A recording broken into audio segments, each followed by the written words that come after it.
Good morning, good afternoon, my friends in the partner space. My name is Matt Brown, and I am here to talk to you about something called NetApp and NetApp, and more importantly, how you can leverage us as a showcase or a sales resource in your day-to-day engagements. Quickly about me, I have been working for NetApp for over 22 years. I've been in the IT business, let's just say over 30. I'm afraid to start counting anymore because it's making me really feel really old. I work directly for our CIO, and I do this full time. And the goal here is really not just to talk about adopting product. I'm going to argue you expect me to adopt product. What I'm going to share is how and why, and more importantly, be able to point to some tangible outcomes we've achieved utilizing our products. And you're going to see not just NetApp product in this conversation, we're going to see a lot of industry, best of industry being displayed here. A couple things. I am not a commissioned resource. I am an IT person. Again, I report directly to our CIO. And what you're seeing here is our journey. Originally starting in operations, moving to support NetApp's transformation to be really focused on a software company. And then, continuously our cloud journey. Why are we looking at cloud? How are we leveraging cloud? And what are we seeing in terms of value from the cloud? And again, where does NetApp product really help us? I highly encourage you to, be interactive as we're going through this in terms of being able to put questions in chat. We will be able to address them post conversation. But bottom line, what I want you to walk away with is we are available as a sales resource. Doesn't matter where in the world you are. I speak to many customers, all parts of the world, all times of the day. And it's not just me. IT as a whole is available to be that resource in sharing our experiences. Again, just a little bit more about me. My role at NetApp actually was in the business side. I started in the business, and then I worked into IT. So I have a lot of business process in my experience. I also am very passionate about building relationships with customers. As you can see, I have several executive sponsor accounts I manage, all much larger than NetApp and obviously a lot different industry.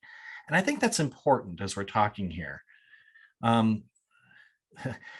People either have two minds of this. IT is just IT is IT. And then, well, I'm so unique in our business that, we're just very different. And I'm going to argue from my experience, there's a lot of commonalities, and where the differences are always in the size of the IT shop and where specifically your industry core competency is.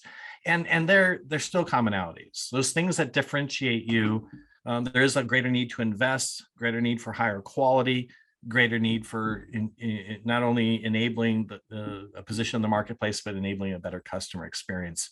So I am going to say there's a lot more similarities than differences, but I fully acknowledge that size and industry specific expertise does come into play. And I'm very familiar with that when we share with customers. A little bit more about our own program. It's not just a bunch of, no offense to my marketing friends, but marketing people thinking about use cases. Everything we share here comes out of our genuine need to solve a business problem. So much that we look at our own IT shop, especially the infrastructure cloud piece, as customer one. And we really want to instill the fact that we are a customer. We are challenged by the business with an ever-changing marketplace, ever-changing demand, ever-changing need to support our customers in unique ways that makes us relevant in our space. And it's because of that genuine experience, a lot of these use cases can be used in many discussions. And really, again, that's why we're here. A little bit more about our own IT shop. We manage about 118 petabytes today. I see it says 100, a little bit outdated, but it kind of shares with you how fast data continues to grow. And that's a challenge. There's a lot of desire to capture more and more information for a lot of different reasons: market analysis, improving that customer experience, improving your products. So we don't want to be shy about storing and managing and capturing that data. The goal here really is, how do we leverage that data to its maximum effectiveness? Now, it'd be one thing to come and talk about product, which I could, kind of boring. I'm going to use the backdrop of not only our own cloud journey, but the driving reason really is to transform our organization, to be more effective in everything that we do. And we really are looking to cloud to give us resources that, quite frankly, we've never had before. For the first time in the IT history, I can now have a plethora of on-demand services that I can scale with my organization and give me access to technology that, quite frankly, wasn't readily available into my data center, especially not on demand. And today, that new world really allows us to look at what IT is in many different ways. I will demonstrate that in many different use cases here. Now, as I'm going through this, I also want you to know I have an hour, or a little bit less than an hour. I'm going to go this deep and this broad. I do want you to know that we can go as deep as you'd like and have as technical conversations as you like. This is kind of just going to give you a flavor of what's available in this showcase. And also, just as a teaser, everything that we do here is advertised on our own program website, where as an IT customer, I'm allowed to manage our own use cases. We leverage a website called NetAppIT.com. Great resource, free resource you can use that captures a lot of this information. In addition, you'll get this deck. And again, really why we're here is to be able to expose this as a resource for you and allow you to leverage this where you see it adds value. So why did NetApp embark on the cloud? 2015, 14, 15, George Kurian takes over the company. And fundamentally what was happening was there was a shift. Hyperscalers now were an option for customers to choose services on demand. We're going where our customers are. In fact, we wanted to get there and be available. So as our customers were adopting cloud, we were also going to provide them those great capabilities that ONTAP has provided for decades on-prem. The vision is to extend that capability that we have built and become experts in over time on-prem to not just one cloud provider, but all cloud providers. Increase our time to market, really focus on the software part of our business, really allowing our ability, sorry, you're gonna have to edit that piece of that because it stopped, really allowing our capability and our expertise to be leveraged in this new hyperscaler type model. What that meant for us, though, is we had to change every aspect of how we do business, how we develop product, engineered solutions. We were going to market every 2 years. That wasn't going to work. So how do we increase our go-to-market time? The more of our portfolio we develop, the greater the need to increase our customer experience. So how do we do that in ways that were never before possible? How do we streamline NetApp to make it an easier company to do business with? How do we recognize revenue in this new world of subscription-based modeling? As an IT person, when we were talking about changing the way we were operating a company, all that was sinking in as an IT person is how we're going to enable it. Now let me throw you a curveball here. When George was sharing this vision, it also meant driving out a lot of costs. In fact, in our own IT organization, we were asked to cut our budget by more than half. And I will tell you, when you're looking at goals that dramatically change fundamentally how NetApp is doing business and also being told at the same time your budget's going to be cut, it's a pretty impactful moment in time. And I'm very proud to say we've leveraged a lot of great NetApp technology to enable us to do that and have yielded some great results, which I'm about to show you. Now, in my role as an IT person, I'm not a commissioned person. I am an IT person working directly for our CIO. I have a little bit of a unique IT job. I talk to many customers all over the world, every industry you can imagine, every brand name you could possibly imagine. So that's a very privileged view that I think that one would have, especially, again, being in a more technical type role. And what I've realized is, we're all starting in fundamentally in one of two places. If you're born during the cloud, you're in the cloud. And everybody goes, well, I really just want to get all in the cloud. Well, let's pause there for a second. I'm going to give you some great examples of some of those folks are even looking at doing some stuff on-prem. And then there was those like NetApp who was born on-prem. And we're all really wanting different options to manage our business. For NetApp, remember, we wanted to go to market faster, create better customer experiences. What is that? Agility. How can I develop faster? How can I scale that development? Remove a lot of the impediments of having to wait for something to be built to be able to deliver. If I'm in the cloud, started in the cloud, you know what? Costs kind of matter, especially in certain industries where you have to collect a crap load of data.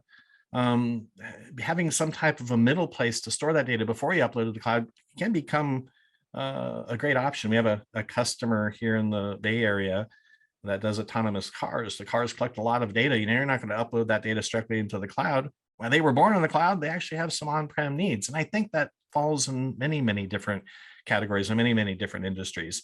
And then we have these giant companies who fall in that latter category: banks, government, oil and gas, or just to name a few of companies that have a hard time figuring out what needs to go to the cloud. And then at the end of the day, what we're trying to do is balance the need for innovation, costs, and yet provide options to our organizations that really allow us to scale, be agile, and become even more competitive in our respective marketplaces. And we really truly believe, at least for the foreseeable future, that a hybrid cloud is probably the best option to get. Now, I'm going to pause here very quickly and say this. If one of my goals is to get out of my own data center because it's constricted and confined, why would I just move to one cloud provider? They all have interesting capabilities. And if I'm really looking at this holistically, as I'm designing my strategy, I want to leverage resources wherever they're at. SaaS providers, the various different hyperscalers. I do want to have a very robust private cloud offering because I need a little bit of all of that to really, really have a model that can scale and meet the demands of my ever-growing organization. Now, it's interesting. I remember early on when we were looking at our own cloud journey, one of the most fundamental differences is, okay, it's one to say we're going to go start putting stuff in the cloud. It's a whole other thing of how do you look at the approach. Now, I'm going to be honest with you. We originally were looking at things like workload behaviors, standalone environments, and that was driving the potential opportunity to move something out of our data center. Yeah, you can do that. I'm going to argue in certain areas it's a reasonable approach, but I'm going to tell you that's very transactional and very time consuming. What we did is we were looking at everywhere we were being successful as an organization, leveraging resources outside of our data center. Let's call it different types of clouds. And what we learned was that if you started looking at how the business was consuming this technology, it yielded a different view of then how to build a model to continue to leverage where we were successful and build upon that and really bake that into IT's approach to the cloud. And what I'm talking about here is different categories of workloads. Now, Gartner gives us 3 basic categories, really in the context of where should a business invest. Gartner gives us systems of record, HR systems, finance systems, ERP, CRM, SFA, those types of things. Then there's those things you cannot buy, things you must develop on your own, the things that make you unique, those systems of differentiation. A great example for NetApp would be Active IQ. I can't buy Active IQ from somebody else. It's something we grow it ourselves, and it yields a tremendous amount of value, both for engineering as well as for our customers. And then there's the speed of innovation. I'm telling you, you need to be agile now if you're going to remain relevant in your respective marketplaces. And this is a place we definitely should be investing in and definitely should expose more resources and capabilities. Now, we added a 4th. We added commodity, or what I actually prefer to call productivity services. If you look at any IT shop, in fact, the bulk of our applications probably fall into that category. What we're using today, Zoom, email, SharePoints, Google Docs, whatever you use to do your daily job, almost every single user in your company utilizes some type of IT service there. So that is one not to forget about, and one that has to have an equal play in terms of your overall strategy. Now, the interesting thing is when you look at this, if you agree that these are the 4 high-level categories that how the business consumes services, if you cleave it down the middle, you get a very interesting approach to the cloud. Now, I'm going to argue all those things that are product productivity or commodity based, or things that are systems of record, the things that run the business, probably should be SaaS'd. Let's give that service to the experts. People like Oracle, SAP, ServiceNow, Adobe, it goes on and on. There's a lot of people who have a lot of core competencies to those run the business type of applications. Let's move that relationship to more of a business relationship. Allow them to worry about infrastructure upgrades and security compliances, and really turn it into a service-based organization. I'm sure many of your customers are already doing that, but it's a firm part of our strategy to do that. What that leaves is the ability to differentiate ourselves, the ability to find different ways of innovation. I'm going to argue, if you were the president of the company, you had $1 to spend, obviously you need the things on the left to work. But if you're going to go do, specific research and specific title, really, where do you want your IT money to be spent? It's here. And if we're going to talk about the maximum way to utilize and provide resources to that investment, I don't want one cloud, I want them all. And let me talk a little bit about that. AWS started as Amazon, as a bookseller. And what they realized is that all this excess compute at night, and said, wait, why not we turn that into a business? And they have become the experts in infrastructure platform. And really, it's a place where most of us have learned how to do DevOps. And they're experts there, no doubt. Are they experts in performance management and uptime? Who probably understands that language better than Microsoft? Microsoft has been helping us enterprise customers for 40 years. They talk our talk. They know what's important to us. They know OLAs, SLAs, ELAs are important. My ability to seamlessly manage my overall cost with that organization. They speak my language. So I want a little bit of that. In fact, I want a lot of that. And if we're talking about data and exposing that data and doing analytic work and doing stuff like machine learning, or really truly leveraging AI, who's the leader in that space? Google is not the largest company in the world just because they have great websites. They are experts in analytical work, as we all know. So I want a little bit of those resources. And then the goal then is how is me as an IT shop really be able to manage this type of view of this, what I would call this virtual data center, this multi-cloud type of an opportunity? Because now all the other questions come into mind. Great for day one. How do I manage it? How do I support it? How do I keep it secure? I'm really creating a far more complex environment to manage to yield better resources for my organization, to again maximize that capability to grow. And keep in mind, security and costs matter. Now, a little glimpse into how we see our own IT shop. And the reason why I share this is it's pretty close to most customers I talk to. It's not dramatically off. Most IT shops spend the bulk of their time managing stuff that literally runs the business, the ERPs, the HR, the Salesforce automation, the CRMs. And I think the challenge is that that's true. Do all of them have the capability to SaaS it? No, our friends in the government have limitations about what they can move out. But at the end of the day, the run the business is the vast majority of most of our data centers.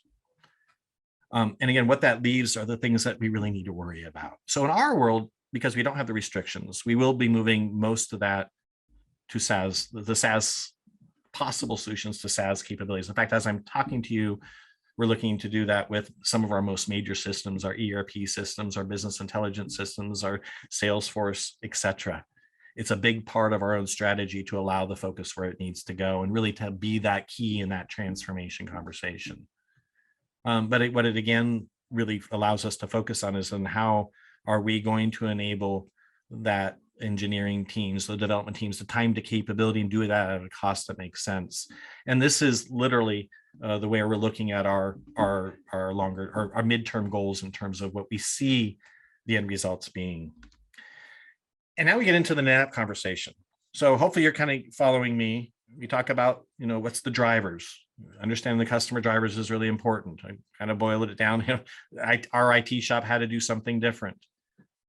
If we're focusing on those things that differentiate us and the things that innovate, I need a very robust architecture to be able to support that. And I'm looking to NetApp to be able to enable me to have the technology to be able to accomplish that goal. Now, we started in our own data center. And what you'll clearly see here is this is an oversimplification of an architecture. I have more than one data center, for example. I have more than one instance of Google, Azure. You get the feel, right? I'm using all these different clouds for different reasons. Now, I also am going to rely on the short term of having a very robust private cloud. And for so many of our customers, they're probably going to be in a private cloud or their own data center for quite some time. So that has to be part of the strategy here in how we manage that. Now, very quickly, early in our journey, we realized that standardization was going to enable better automation. And way back in FY12, we ourselves standardized our private cloud really on converged infrastructure that's called FlexPod. Cisco, UCS, NetApp, storage technology below it. And today, they both evolved where they have options to tier directly into the cloud. This gives you a really solid foundation. Another element is storage on-prem. Now, if we talk about a holistic cloud approach, what's the goal here? I want to shrink my data center footprint while I'm providing more capabilities into the multi-hyperscalers approach. We have chosen flash and high-density drives to help allow us to continue our data growth while we shrink our data center, and I'll show you some very key points there. Object-based was introduced to us to really help us archive. We moved from tape to our object-based solution called Storage Grid back, I think, in 2015-ish. The goal is to remove tape and make that capability far more economical and far more enhanced, and really allow us to respond to any needs in that archiving space much more effectively. Today, as we're moving and modernizing our applications, well, object is the native storage solution for the cloud, and we do a lot of cloud-like development on-prem, and it's one of our fastest growing environments. Another change to the way IT is looking at the world is the ability to scale quickly. Now, I would argue NetApp IT is an expert in being able to build very robust, very well-managed data centers. That ability to scale is dependent on buying something. We have looked to NetApp solutioning like Keystone to allow us to basically do on demand and get storage whenever we need it. And it is part of our data center to help us scale and also change the financial model from more of a CapEx to an OpEx type solution. Looking to NetApp to keep that environment updated, and really looking to us then to be just consumers of that environment. Now, when we first started looking at the cloud, there was a couple of things we got really used to leveraging NetApp technology, ONTAP specifically. ONTAP has always been there to maximize the value of those commodity solutions, dedupe, compression, and then all the richness of the features and functions of the operating system is on top of that. Ability to snapshot, create real quick copies of those data instances for restoration points. Ability to snap mirror, keep stuff in either sync or async, depending how far away you are.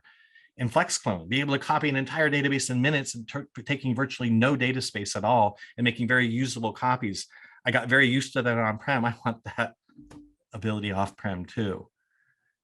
Now, as we started losing that, and moving to compute, we realized, wow, doing compute in the cloud is expensive. My data center price point's really well managed.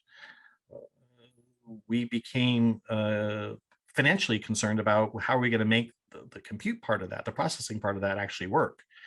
NetApp, obviously, probably like many of your customers, was always looking for ways to save money and give us new capabilities.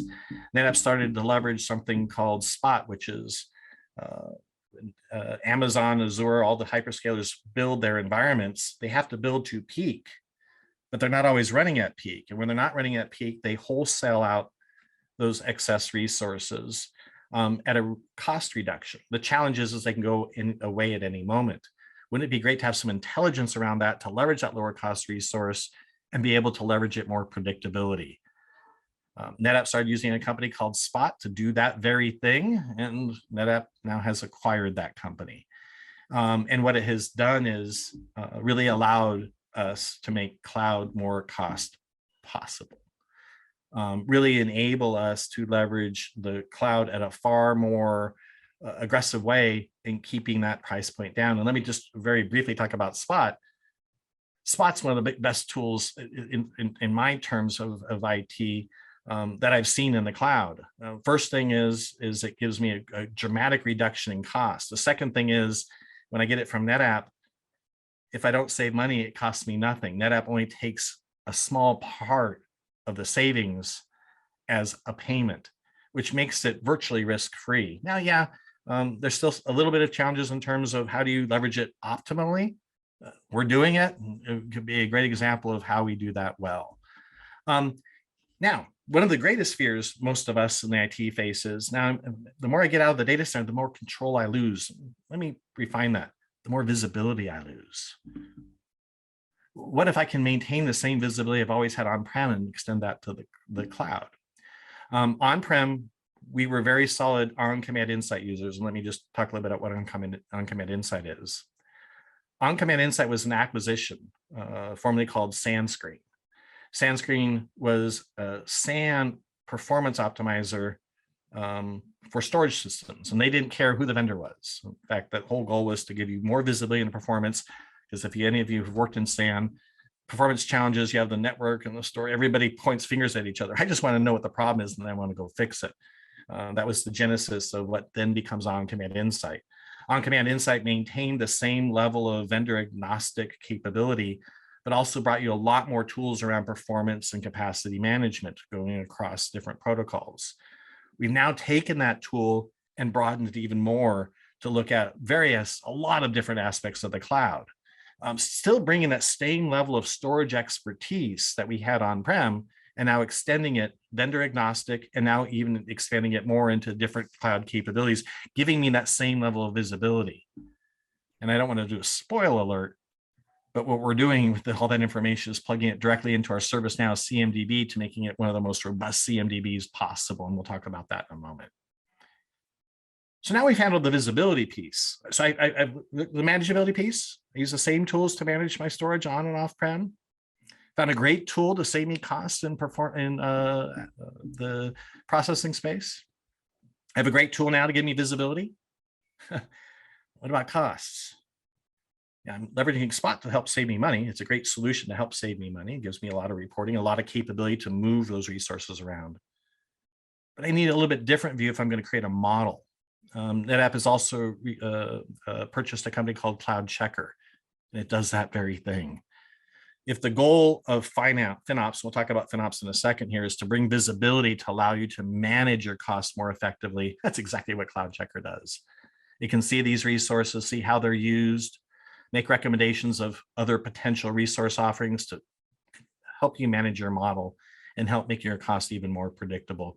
And therefore, it becomes a very important part of our overall architecture to really allow us to manage this multi-cloud, hybrid cloud model in a way that not only is effective, but we can control it, we can manage it in that day two world, provide security around it, and also make it more cost effective. Now, kind of walked you through our strategy, walked through the driving factors, gave you kind of an overview of the architecture to support this. But the next question is okay, so you have all this, how the heck do you deliver on it? So we're a big ServiceNow customer. And what we've done is you leverage the ServiceNow self-service module to become the main delivery platform of choice for our own developers. Why? So when we hire developers, what do we want them to do? We want them to code, develop, be creative. The last thing we want them to do is worry about where to do this work and have to fidget around, just starting to get to where I want them just coding. And I want to be able to do that incredibly effectively. And I want to get them away from worrying about where things are being done and more just about focusing on what we've hired them to, what their core competency is, which is great code development. So if I'm going to run IT as a service organization, I need to build a platform, which we have done on the ServiceNow tool set, and enabled everything from infrastructure and platform for maybe our older applications, but also to introduce IT, our own IT shop, to newer ways of doing application development, which is mainly moving more towards a Kubernetes type of an approach, where we have a lot more flexibility and be able to scale up and scale down these applications, less downtime, et cetera. In fact, notable point here, if you've ever leveraged as a customer, as a partner, our support.netapp.com, it's all built on a very modern architecture, which this platform supports. And then if we're really going to take DevOps to that next level, how do we enable a process to really deliver that capability and really make this platform more DevOps-like, where the developer can take more operational roles in it, and how do we support that? And I will show you this in a few minutes, and actually some of the higher level views of how this works and where we would have some experience to be able to share with your customers. Now, I'm going to kind of switch gears back. So you kind of saw the overview. I spent some time talking about that importance of the private cloud. Remember, I was talking about Flash. And you know, usually the time I say that, people, oh, man, Flash is so crazy expensive, and I don't want to hear it from you. You get Flash virtually for free. So, you know, come on, help me here. Well, back in 2014, we looked at where we were seeing data growth. And we also were looking at our own cloud strategy and realized our CIO's vision, and I would say renewed vision now, is to shrink the data center even more faster and really leverage the cloud more. But the data center isn't going away. And we continue to collect more and more data. And Flash seemed to be the optimal solution. And mind you, when we looked at these ROI models, I use prices that you guys get, not prices I get, to really figure out, would this make practical sense for a customer? And I'm happy to say, I think it makes a lot of sense. And it's a multi-factor reasoning here. First, this is our real world use case after adopting Flash with a combination of high density drives. Now, you will see I've grown from 35 petabytes to, on here, was it 108? Where I'm now at 118, so we continue to grow. 109, sorry. We're at 18 today, we continue to grow. The great story is that my data center has shrunk by almost 70%. And the power has shrunk dramatically as well. We've actually closed down data centers because it's less things to manage. I have less people managing it. A lot more agility here, but in a smaller space, and really mapping to my longer term goal. My job in IT for NetApp is not to run a great data center. My job is to yield better capability for our business to do better business, and to enable the engineers to make better products. So we want to de-emphasize the expertise. I still need to do it. I just want it to be less of my focus and more focus on our user community, whether developers or engineers, to really help them do what they do best. And again, make NetApp better in the marketplace, and again, creating better experiences both internally as well as externally. Very powerful story. I really, you know, when you share this with customers, the visualization, I think, and tying it to a cloud strategy, I think, is also how you take NetApp's product lines and really bring them together. A lot of our customers are going to be on-prem for a long time. How can we help them both achieve cloud-like operations, less things to manage, and more reliable? This is a great way to help bridge that gap. So we're going to start a first polling question. So I'm going to pause here for the poll. Thank you very much for your polling. I think it's really good to at least get some of this feedback. We'll take it back. I'm telling you, as an IT person, you know, we get distracted by all the new bright, shiny lights, but at the end of the day, you know, costs matter. And costs for most of us, since most of us work in cost centers, most of our customers work in cost centers, the ability to manage those costs more effectively eases that transition to the cloud. So let's talk a little bit about that. So it's funny. So I know the CEO of GigOM, however you want to pronounce that. He always gives me a bad time because I never pronounce it correctly. But I was joking with him. I go, you guys, your analyst guys always end up finding names for things that we've been doing for a while. We've been in the cloud since what, 2014, 2015. So saying we now need to worry about financial operations to manage and control costs in the cloud is kind of funny. I've been doing it for 8 years. We just now have a name for it, and we've refined what it means. And depending on your size of your company or your customer's company, it's either going to be a full-time role or it's going to be a part-time role. But the part is, it needs to be done. The cost management, the modeling needs to be managed. And that's the whole point of it, right? And there's a lot of things you can go out and read about. And it is a very pragmatic approach to controlling the costs. So what tools are we using?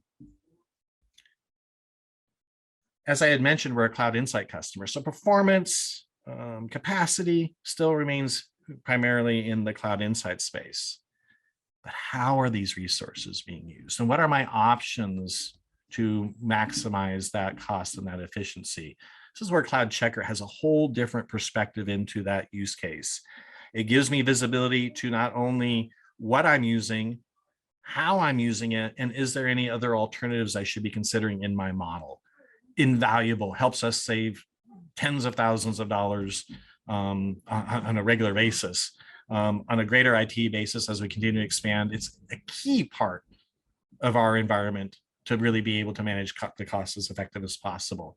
Let me show you this. Don't get worked up on the cost. This is one page of something. The only reason I'm showing you this, it's probably easier to see in a webinar than if I was sitting in a room with you.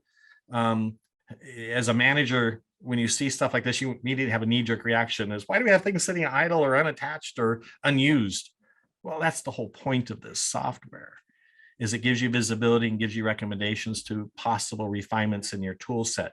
Now, I'm going to argue with you, if you spin up any number of containers at any moment in time, you might have unused or unallocated resources, perfectly normal. The question is how long do they sit? And, are your governance processes to close these things down working? And this is the type of tool and where that tool fits in terms of refining that model and ensuring the proper governance is being made and making sure that you're aware of other potential resource options. If you look here, why we're using Spot, it's even telling us we have even more options to even potentially use Spot. So it's a great tool. And again, great asset in looking at that holistic operating environment where the NetApp tools are now coming together to really enable us as customers to really leverage these wisely. And again, back to Spot. It's funny. We started using it out of necessity. I'm going to tell you, we didn't have the money to go and just use all the reserve instances. Spot became an option for us. And again, one of the things that we liked the most was I didn't have to make any commitment. Either save me money and the vendor took that as their cost, or didn't. Real easy to set up. Right? As an IT peer, I have friends asking me, it's easy to set up. And you know what? There's no risk. If it can't save you money, then don't use it. Simple as that.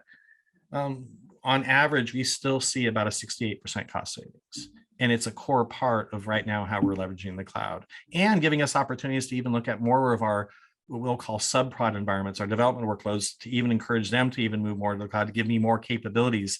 Again, what I'm looking to the cloud to do is obviously scale up, but more importantly, be able to scale down when nobody's using stuff. And we really feel that that combination not only gives me greater agility and capability, but also gives me tools that I've never had before, the ability to turn things off when people aren't using them.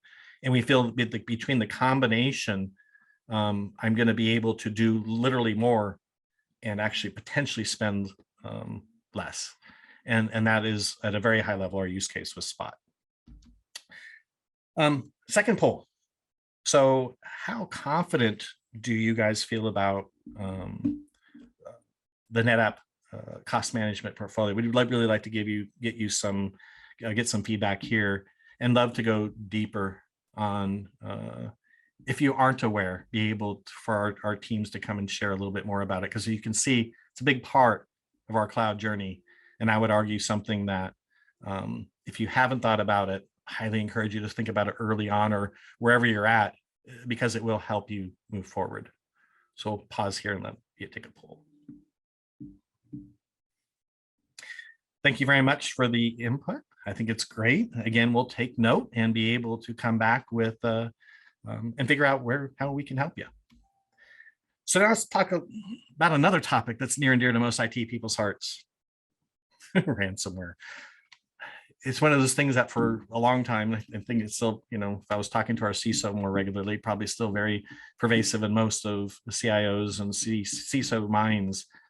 How do I protect my data? I do not want to end up on the front page anywhere. NetApp has always been experts in data protection. And, while we talked about data protection almost in every engagement I've ever had, we really wanted to refine it and talk about how we're bringing our own technologies to protect specifically against ransomware at a very high level. And when you get the deck, you'll see we've taken the 3 different prong approach: the app server, the production environment, and then the more holistic sabotage type of things. I'm not going to go through this in depth today. Just know we've taken our own use case and shared at a very high level how these come together as an architecture to help make your own customer more effective at leveraging our technologies to protect them as well. And again, another great topic we can go deeper on. I do like to talk just a little bit about DevOps. We have leveraged to support our DevOps goals a process called continuous integration, continuous development. This is how we generate and the process we use actually to develop our own ONTAP suite. The only reason I bring this up is because it's another great place that I think maybe people don't know enough about where NetApp plays. The best area that we play here is not only that great architecture I showed you about how we leverage a multi-cloud environment. You can see here some NetApp technology really playing in that continuous part of continuous integration, continuous development piece. We use NetApp technology to keep those stream downtimes as short as possible. And where that really makes sense is when you look at the developer experience. So we have 2-week development cycles. On average, before we adopted this process, it would take about an hour and a half for every developer to get to work and start developing. Our downtime was anywhere from 2 weeks to 24 hours, depending on the master build or the incremental build where it was. I'm also going to tell you, our quality sucked in our products. I'm sorry, that offends everybody. But way back when we first started this, our product quality was not where it needed to be. Adoption of our great CI/CD process, focusing on the developer experience, but also focusing on what we wanted to achieve as an outcome: faster time to market, higher quality. Ironically, when you focus on the developer experience, give them more feedback, the output is higher quality product, faster time to market. And let me show you what that looks like. First, the developer experience is improved. They spend literally no time to start getting development, which is awesome. Because they're getting feedback, our product quality has gone up. It's never been higher. Downtime, the longest downtime we have in a master build is 24 hours, down from 2 weeks. Tremendous improvements in our development space. And it really allowed us, both in our Active IQ, not only to reduce and increase time to market, we also reduce costs, less things to manage, really give us a lot more capability in that space. And when you look at the overall experience, our time to market for even our engineered products have improved dramatically. Our time to invest in new products has increased dramatically. We are literally doing far more effective, higher quality at a less cost because of these solutions. Very quickly in automation, we had talked about our ServiceNow solution offering. I'm going to kind of go fast here.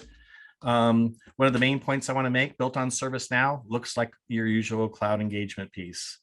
What does that architecture look like? Very important. We update our CMDB. I know that makes some IT people cringe, some partners cringe. They go, oh my God, most CMDBs aren't updated at all. We'll talk about that very briefly as we close. Ansible plays a big part of our journey here. Ansible, for those of you who don't know, NetApp has a partnership with Ansible. If you downloaded Ansible today, it comes with playbooks designed specifically for common NetApp administration. Great opportunity for partners to help customers on their automation journey by giving them access to these playbooks and really advancing that cause. Again, different view of the operating environment, but hopefully you get the gist that same architecture applies here. These are now the tools and how we're managing it. And again, an area we have a lot of wealth experience. In fact, this is one of our most popular topics for partners like you to leverage us to really share what we have done in this space because we have been so successful. This is the same view for containers, Ansible features, how a lot of other key technologies come into place. Again, developer consumes, more often than not, they're getting their full high quality output so they can start developing in minutes, fully automated And in the cloud that we choose as a provider for our developers, they don't have to worry about that. They can focus on what they need to do, which is to develop. Another poll, probably very helpful. Where are you at in your journey?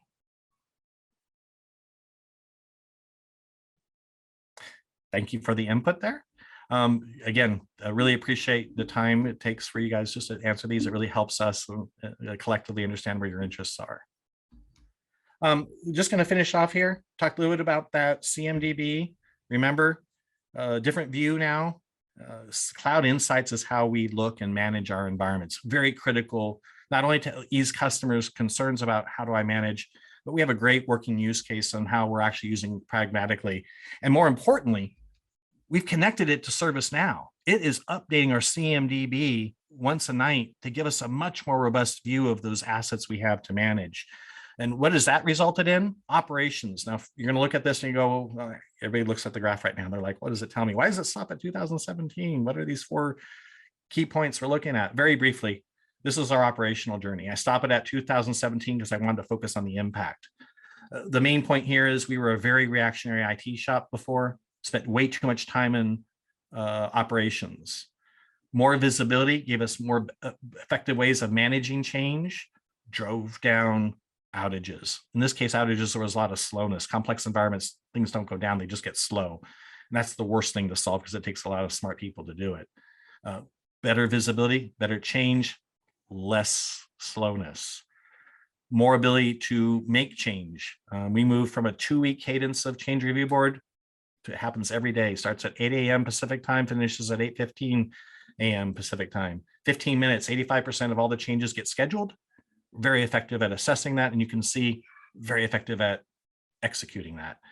Other notable point, remember my conversation about George, 2015, you can see our budget actually shrunk by 55% to 2017 and continues to shrink. Hopefully that gives you food for thought in terms of how you could potentially leverage us in the customer engagements.